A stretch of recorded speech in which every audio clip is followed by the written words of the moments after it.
Hello, my all sweet little children. Welcome back to Hindi language class. Today we will continue our Hindi language lesson number 1, भाषा और व्याकरण. So let's start today's class.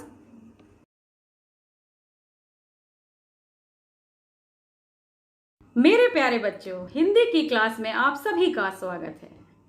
आज देखिए हम क्या शुरू करेंगे. आज हम अपना हिंदी व्याकरण का जो हमारा पहला अध्याय है, भाषा और व्याकरण, उसके शेष भाग को आज हम पूर्ण करेंगे. पहले भाग में हम ये सीख चुके हैं कि भाषा किसे कहते हैं, भाषा के कितने रूप होते हैं और भारतीय भाषाएं. आज देखिए हम इस अध्याय के अंतर्गत क्या सीखेंगे. जो हमारा अध्याय है भाषा और व्याकरण, उसके अंतर्गत आज हम सीखेंगे लिपि क्या है अथवा लिपि किसे कहते हैं. चलिए देखिए आगे.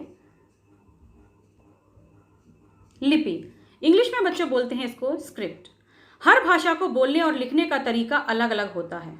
भाषा को लिखने के लिए जिन चिन्हों का प्रयोग होता है वे लिपि कहलाते हैं. यानी हर भाषा को बोलने का और लिखने का दोनों ही तरीके अलग होते हैं.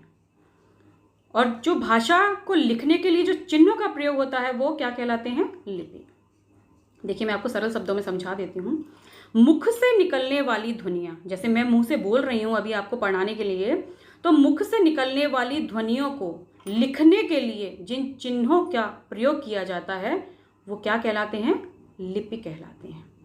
देखिए हिंदी भाषा में प्रयुक्त होने वाले चिन्ह कौन से हैं. अ, आ, ई, अ से लेकर ज्ञ तक जो हमारी वर्णमाला है वो क्या है, हिंदी भाषा में प्रयुक्त होने वाले चिन्ह. लिपि, देखिए सरल शब्दों में आप ये समझ सकते हैं कि भाषा के लिखने के ढंग को ही लिपि कहा जाता है. यानी हम जिस ढंग से भाषा को लिखते हैं, जिस तरीके से भाषा को लिखते हैं, वही उसकी लिपि कहलाती है. देखिए यहाँ पर भाषा लिखी हुई है, लिपि लिखी हुई है, उसके प्रयोग भी लिखे हुए हैं. आप इसे अच्छे से समझ जाएंगे. हिंदी और संस्कृत दोनों की लिपि कौन सी है, देवनागरी. अब हमारी हिंदी और संस्कृत को देवनागरी लिपि में कैसे लिखा जाता है ये आप प्रयोग में देख सकते हैं. मैंने शिखरों से आगे उपन्यास पढ़ा. वसुदेव कुटुंबकम, ये क्या है, हिंदी की जो देवनागरी लिपि है उसमें लिखा हुआ है पहला वाक्य. दूसरा वाक्य संस्कृत की भी लिपि देवनागरी है, उसमें ये दूसरा वाक्य लिखा हुआ है. पंजाबी की लिपि होती है गुरुमुखी, जिसमें ये आगे का वाक्य लिखा हुआ है. अंग्रेजी की लिपि होती है रोमन, रोमन में ये लिखा हुआ है. रोमन लिपि में क्या लिखा हुआ है, I read the book Romeo and Juliet. तो ये क्या है, अंग्रेजी की लिपि है जो रोमन, उसमें लिखा हुआ है. देखिए एक बात और मैं आपको बता देना चाहती हूँ बच्चों, बहुत इंपॉर्टेंट है. हमारी जो हिंदी है, संस्कृत है, अंग्रेजी है, जो हमारी भाषा है, उसको हम क्या करते हैं, बाएं से दाएं की तरफ लिखते हैं. लेकिन उर्दू जो है, जिसकी लिपि फारसी है, उसको हमेशा दाएं से बाईं तरफ लिखते हैं. समझ में आ गया, ये बात हमेशा याद रखिएगा. नेक्स्ट देखिए आज हम क्या सीखेंगे. लिपि, जो मैं आपको पहले बता चुकी हूं कि भाषा को लिखने के ढंग को लिपि कहा जाता है. यहाँ कुछ भाषाएं दी हुई हैं और लिपि भी दी हुई है जो आपको याद करनी है. तो देखिए पहली भाषा है पंजाबी. पंजाबी भाषा की लिपि कौन सी होती है, गुरुमुखी. हिंदी, संस्कृत, गुजराती, मराठी, इन चारों भाषाओं की लिपि क्या है, देवनागरी लिपि. अंग्रेजी भाषा की लिपि क्या है, रोमन लिपि. उर्दू भाषा की लिपि क्या है, फारसी लिपि. जो मैंने बताया ना कि उर्दू को जो फारसी लिपि में लिखा जाता है वो कहाँ से लिखा जाता है, दाईं से बाईं तरफ. ओके, तो इस बात को याद रखिएगा आप. नेक्स्ट देखिए आज हम क्या सीखेंगे, बोली. ये बहुत इंपॉर्टेंट है आपके लिए कि आपको पता होना चाहिए कि बोली क्या है और भाषा क्या है. इसमें सिर्फ बोली समझाइए, लेकिन मैं आपको इन दोनों में अंतर भी समझाऊंगी. अभी देखिए आप पहले, बोली क्षेत्रीय भाषा होती है. बोली क्या होती है, क्षेत्रीय भाषा होती है. एक सीमित क्षेत्र में बोली जाती है. बोली का अपना एक सीमित क्षेत्र होता है, यानी वो एक सीमित क्षेत्र के अंतर्गत ही बोली जाती है. केवल उस क्षेत्र विशेष में रहने वाले लोग ही उसे बोल सकते हैं और समझ सकते हैं. यानी जिस सीमित क्षेत्र में बोली बोली जाती है वहां के लोग ही उसको बोल सकते हैं और समझ सकते हैं. जबकि भाषा विस्तृत क्षेत्र में बोली जाती है. जो भाषा है उसका क्षेत्र क्या है, विस्तृत है, बहुत विशाल है. भारतवर्ष में लगभग 1652 बोलियां बोली जाती हैं. ये आपको याद रखना है कि भारतवर्ष में कितनी बोलियां बोली जाती हैं, 1652. अब देखिए कुछ मैं अंतर आपको बताऊंगी कि बोली और भाषा में अंतर क्या होता है. बहुत से बच्चों को क्या है, पता नहीं है कि बोली क्या है और भाषा क्या है. तो उसके कुछ महत्वपूर्ण अंतर मैं आपको बताऊंगी जिससे आपको समझ आ जाएगा कि बोली क्या है और भाषा क्या है। देखिए, सबसे पहला तो यही है कि बोली का क्षेत्र क्या होता है, सीमित क्षेत्र होता है। ये एक सीमित क्षेत्र के अंतर्गत बोली जाती है। और भाषा क्या है, भाषा का क्षेत्र विस्तृत होता है। बोली क्या है, हमारे बोलचाल की भाषा को हम बोली कहते हैं। जैसे हम आम बोलचाल में बात करते हैं ना, वो क्या है, हमारी बोली कहलाती है। भाषा क्या है, भाषा बोलचाल के साथ साथ प्रमाणिक लेखन के भी काम आती है। यानी जो सरकारी कामकाज होते हैं, जो प्रमाणिक लेखन कार्य होते हैं, उनमें भी भाषा का प्रयोग होता है। बोली में उसका प्रयोग नहीं हो सकता है। ओके, बोली जो है हमारी, उसकी लिपि निर्धारित नहीं होती, यानी कोई आवश्यक नहीं है कि हमारी बोली की लिपि हो। लेकिन भाषा की एक लिपि अवश्य होती है, जो कि जैसे हमारी हिंदी भाषा की लिपि क्या है, देवनागरी लिपि। तो हमारी हिंदी भाषा की एक लिपि आवश्यक है, जो भाषा है उसकी लिपि आवश्यक होती है। बोली में देखिए क्या होता है, बोली में व्याकरण के नियमों का कठोर पालन नहीं किया जाता है। जैसे हम आम बोलचाल में बात करते हैं, उसमें ऐसा कोई नियम नहीं होता है कि व्याकरण के नियम के अनुसार ही हमें बातचीत करनी है। जैसे हम आपस में बोलते हैं तो ये भी बोल सकते हैं कि मैंने कल आगरा जाना है, लेकिन जब हम भाषा में इसको बोलेंगे तो हम ऐसे नहीं बोल सकते हैं, क्योंकि उसमें ये व्याकरण अशुद्धि है इस वाक्य में कि मैंने कल आगरा जाना है। शुद्ध वाक्य होगा मुझे कल आगरा जाना है। अशुद्ध वाक्य जो मैंने बोला, मैंने कल आगरा जाना है, ये क्या है, व्याकरण की दृष्टि से ये वाक्य अशुद्ध है। शुद्ध कब होगा, जब मैं बोलूंगी मुझे कल आगरा जाना है। तो देखिए, बोली और भाषा में ये भी अंतर है कि बोली में व्याकरण के नियमों का पालन नहीं किया जाता है, लेकिन भाषा में भाषा को मानक बनाने के लिए व्याकरण के नियमों का पालन आवश्यक होता है। बोली में देखिए क्या होता है, बोली और भाषा में अंतर देखिए, मैं और भी आपको समझा देती हूँ ताकि आपके डाउट्स सारे क्लियर हो जाएंगे। बोली क्या है, किसी भी भाषा को सीखने की प्रारंभिक अवस्था है। कोई भी भाषा हम जब सीखते हैं तो पहले क्या सीखते हैं, उसकी बोली सीखते हैं। लेकिन भाषा क्या है, भाषा बोली का ही विस्तृत और मानक रूप है। तो मैं आशा करती हूँ आपको बोली और भाषा दोनों में अंतर समझ में आ गया होगा कि बोली क्या है और भाषा क्या है। ओके, नेक्स्ट हम क्या सीखेंगे आज, देखिए व्याकरण।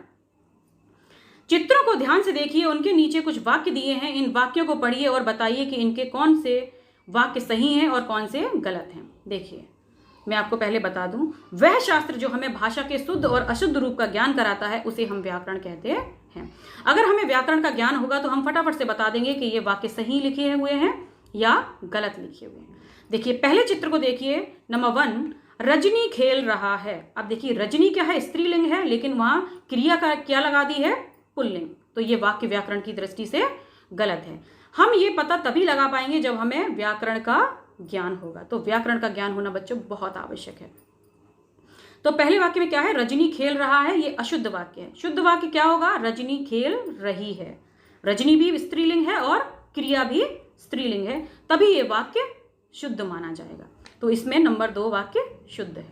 दूसरे पिक्चर में देखिए आप, लाल पतंग कट गए, गलत है, बोलने से ही पता चल रहा है गलत है। दूसरे वाक्य में लिखा है लाल पतंग कट गई, लाल पतंग कट गई, तो दूसरा वाक्य शुद्ध है। नंबर 1, गाय दूध देता है। अब गाय स्त्रीलिंग है, लेकिन क्रिया क्या लगा दी है, पुल्लिंग, तो ये वाक्य वैसे ही गलत हो गया।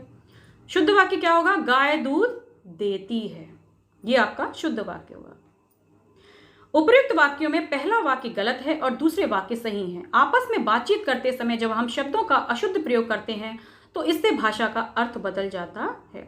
जब हम बात करते हैं, अगर हमने अशुद्ध रूप यूज किया है, अशुद्ध रूप प्रयोग किया है, तो हमें पता चल जाता है, उस वाक्य का पूरा अर्थ बदल जाता है। तो जब हमें व्याकरण का ज्ञान होगा तो ऐसा कुछ भी नहीं होगा। हमें शुद्ध और अशुद्ध का ज्ञान ये व्याकरण ही कराता है। देखिए, ये डेफिनेशन है, ये आपको याद रखनी है। वह शास्त्र जो हमें भाषा के शुद्ध और अशुद्ध प्रयोग का बोध करवाता है, उसे हम व्याकरण कहते हैं। यानी हमें पता चले कि ये वाक्य शुद्ध है या अशुद्ध है, तो उसे ही हम क्या कहते हैं, व्याकरण कहते हैं। भाषा के शुद्ध ज्ञान के लिए व्याकरण का जानना अत्यंत आवश्यक है। व्याकरण शब्द वे धन आ धन कर्ण शब्द से बना है, जिसका अर्थ है शब्दों के शुद्ध रूपों का विवेचन। अतः हम ये कह सकते हैं कि व्याकरण ही एक ऐसा शास्त्र है जो कि हमें भाषा के शुद्ध बोलने, पढ़ने तथा लिखने संबंधी नियमों की जानकारी देता है।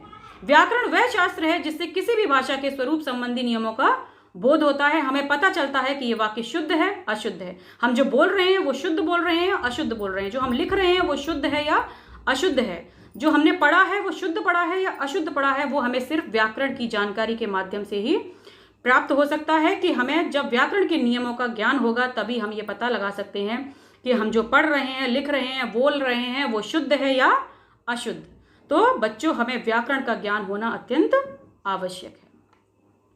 आप डेफिनेशन याद रखेंगे इसकी। व्याकरण वह शास्त्र है जिससे किसी भी भाषा के स्वरूप संबंधी नियमों का बोध होता है। हमें किसी भी भाषा के नियमों का बोध होता है। व्याकरण में 3 बातों का, वर्णों, शब्दों और वाक्यों पर विचार किया जाता है। इन 3 बातों पर व्याकरण में बहुत विचार किया जाता है, इसीलिए इसे 3 भागों में बांटा गया है। कितने भागों में बांटा गया है? 3 भागों में बांटा गया है। देखिए, व्याकरण नंबर 1 वर्ण विचार, नंबर 2 शब्द विचार, नंबर 3 वाक्य विचार।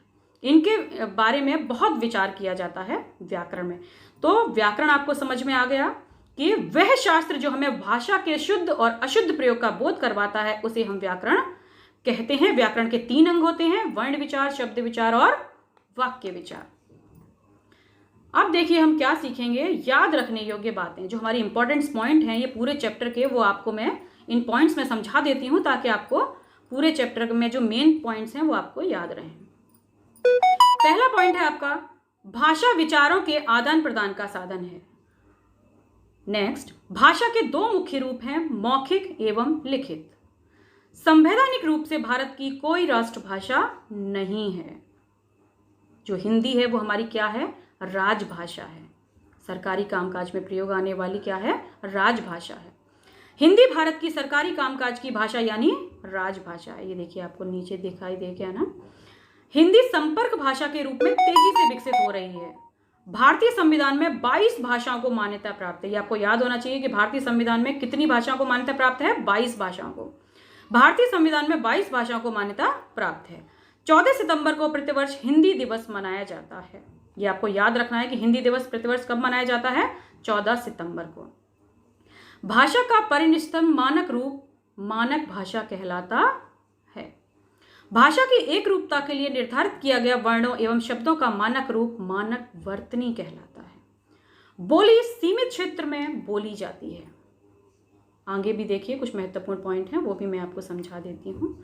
ध्वनियों को लिखने के ढंग जो होता है उसी को हम क्या कहते हैं? लिपि कहते हैं। ध्वनियों को लिखने के ढंग को क्या कहते हैं? लिपि कहते हैं। ये याद रखना है। हिंदी देवनागरी लिपि में लिखी जाती है। व्याकरण हमें भाषा को शुद्ध बोलना, पढ़ना और लिखना सिखाता है। व्याकरण के 3 अंग होते हैं, वर्ण विचार, शब्द विचार, वाक्य विचार। तो ये आज आपका चैप्टर पूरा कंप्लीट हो गया है। आशा करती हूँ ये पूरा चैप्टर आपको अच्छे से समझ में आ गया होगा। Okay, thank you. मेरे प्यारे बच्चों, मैं आशा करती हूँ कि आपको हिंदी व्याकरण का पहला अध्याय भाषा और व्याकरण, इसके अंतर्गत जो महत्वपूर्ण बिंदु हैं, भाषा किसे कहते हैं, भाषा के कितने रूप होते हैं, भारतीय भाषाएं कौन सी हैं, लिपि किसे कहते हैं, बोली किसे कहते हैं, भाषा और बोली में अंतर क्या होता है, व्याकरण किसे कहते हैं और व्याकरण के कितने अंग होते हैं, ये आपको सब अच्छे से समझ में आ गया होगा। Okay, so thank you.